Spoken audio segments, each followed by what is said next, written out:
Chapter 20. Elizabeth went over to the cupboard, and just in case the jar had been misplaced, desperately searched its contents. "It's the only connection I have to my father, and now it's gone." She felt Paxton's hand on her shoulder. Turning around to voice further complaints, she saw his index finger over his mouth. He led her over to the table and bade her sit down.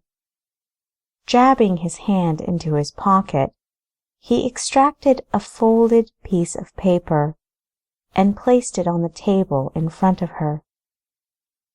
His mouth formed the word "read" silently.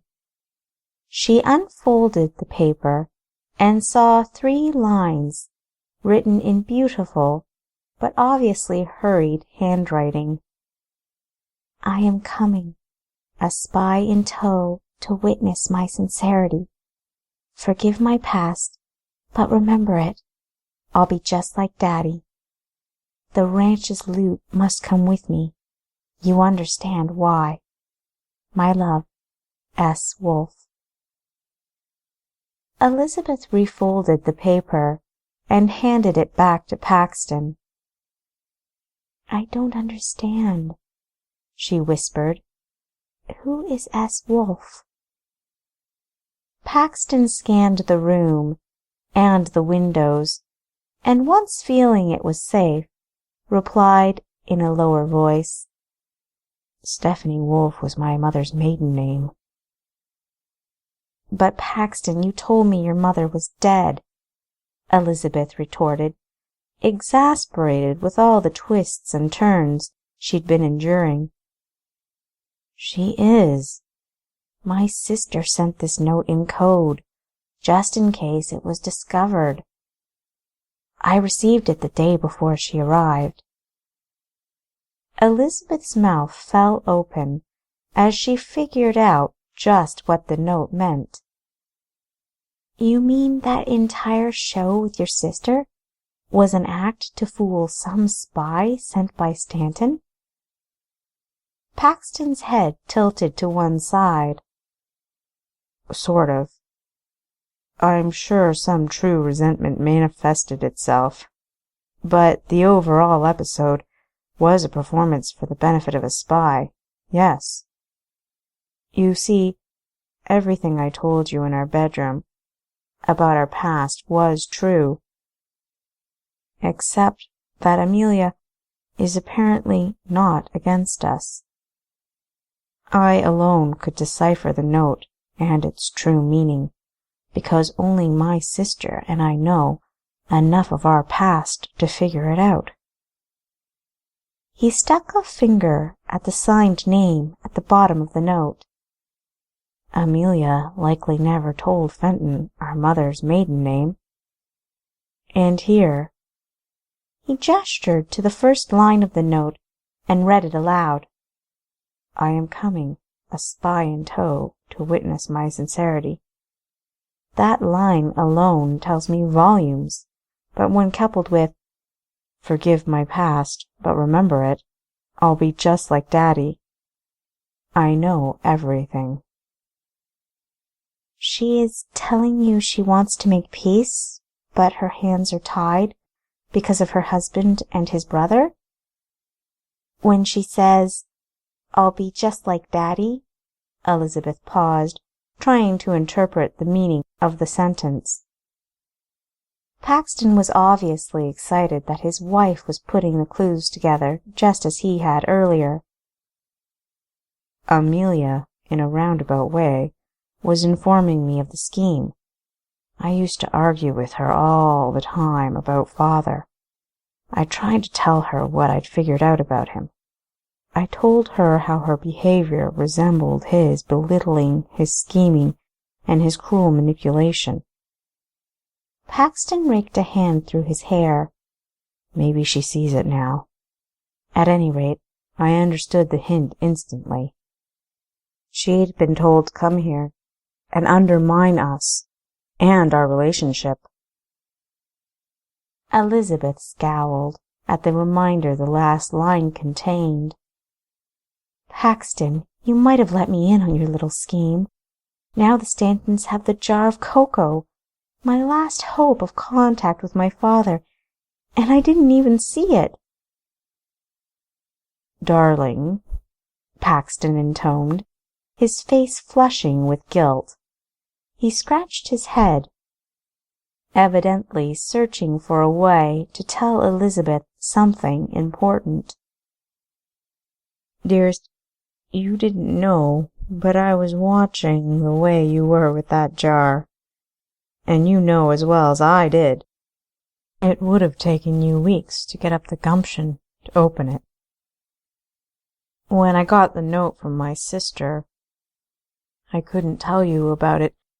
I didn't know who the spy was going to be, or if there'd be more than one, and everything had to be as realistic as possible."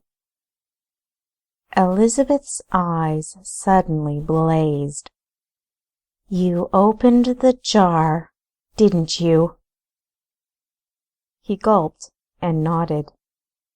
She jumped to her feet, her face emblazoned and her chest heaving with the effort of control. "Why, Paxton Reign, I can't, I don't think I can speak with you right now." With that declaration, she stomped out of the room. Paxton sighed, both relieved and surprised. Considering his transgression, he'd gotten off easily. He stood up, his shoulders heavy, and walked toward the bedroom, where Elizabeth had barricaded the door. Even though he was male, and admitted to himself freely that his emotions and thought processes would never even come close to that of a woman's, he could somewhat fathom the emotions that his wife was enduring at that moment. He knocked softly on the door, trying to solve a further dilemma of just how he was going to acquaint his wife with even more bad news. "Elizabeth, I know you're madder than a swarm of bees right now." There was a loud thud, resembling the sound of an infuriated woman stomping her foot. "Timing and secrecy was of vital importance. Surely you must understand that. How could I deny or endanger my sister when she'd stuck her neck out in such a way? I'm certain her claim that her husband wanted to kill her would become true if he found out she'd double-crossed him. I couldn't send her back empty-handed." His neck and shoulder muscles tightened as he contemplated the evening's events. Her plan was quite clever, actually. Something slammed against the door. "I'm sorry I couldn't tell you, and I took away the anticipation of opening the jar yourself." There was another slam, not as forceful as the first, and Paxton surmised that his wife was kicking the door as a means of dealing with her frustration and disappointment. "Lizzie, if Amelia hadn't come, if she'd refused to have anything to do with the plans, we'd still be in danger, and ignorant of what Fenton and Maxwell were up to. The Stantons would have devised another attack, and we would have had no warning. Perhaps one of us wouldn't have made it through this time. You know what the mare is capable of. Amelia prevented us from coming to harm. Please open the door, Elizabeth." There was a long pause while Paxton waited patiently on one side of the door, and Elizabeth dealt with her feelings on the other. Finally the door opened, and Elizabeth, her hands on her waist and her toe tapping impatiently, appeared in the opening. Paxton remembered his mother looking much the same way when he'd been naughty, and she expected an apology and the situation rectified. He secretly wondered if every woman enacted this stance when they were irritated beyond all expression, and were silently demanding some form of retribution or remedy. "Honey, I found absolutely nothing in the jar of cocoa. I practically dismembered the jar, and cocoa was all it contained." He winced at his own words. Having desired to lessen his wife's distress as much as possible, he'd wanted to tell her in a more delicate and gentle manner, but her toe-tapping had compelled him into an outright and rather blunt confession. "I'm sorry, Elizabeth." The type of paleness that only accompanies some form of trauma immediately replaced the red stains of anger on her face. "Nothing?"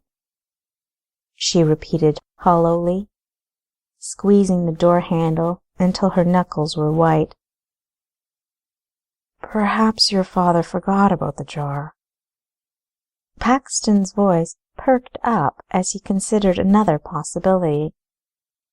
"Maybe there was more than one jar in the basement, and you simply took the wrong one. After all, you were distracted by Fenton's arrival." She shook her head glumly, went over to their bed, and dropped herself onto it. "There was only one, Pax, and the jar I had was definitely the one my father showed me when I was younger. We put it in that exact spot, together. It wasn't noticeable unless you already knew it was there." Paxton sat beside her and rubbed her back soothingly. "Elizabeth, you and we have a bright future ahead of us. Perhaps it's time for you to put the past where it belongs. In the past. You know your father loved you." Tears streamed down her face as she lamented, "I won't ever be able to bring his murderer to justice, Pax. When Looney and Rachel were killed, what made you want to stop the man who was responsible? Your fixation with Jeremiah Shearer wasn't only because you desired to prevent further crimes, but was also the way you dealt with your pain. I'm sure you remember the absolute elation and sense of justice you felt when you brought him in. Now imagine you were denied that, as I have been denied that. How can I look forward to the future when we live in an area governed by the very man who murdered my father? A man who seems bent on interfering with that very future." "Dearest, Stanton can't hassle us forever.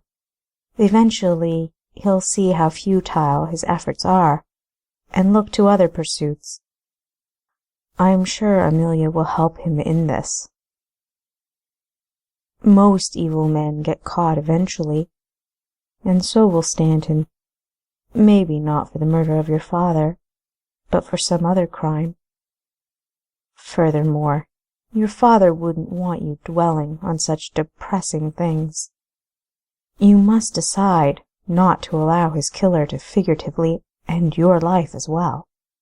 And that would only add to the tragedy inflicted by Maxwell Stanton." Sitting up and facing him, Elizabeth inwardly acknowledged the wisdom of his words. She took a deep breath, and then, in a symbolic gesture, attempted to rid herself of all her resentment, hatred, and frustration with one elongated exhalation. "All right, Pax. It is time to move on with my life. With our lives." She squeezed his hand gratefully. "I really wish my father could have known you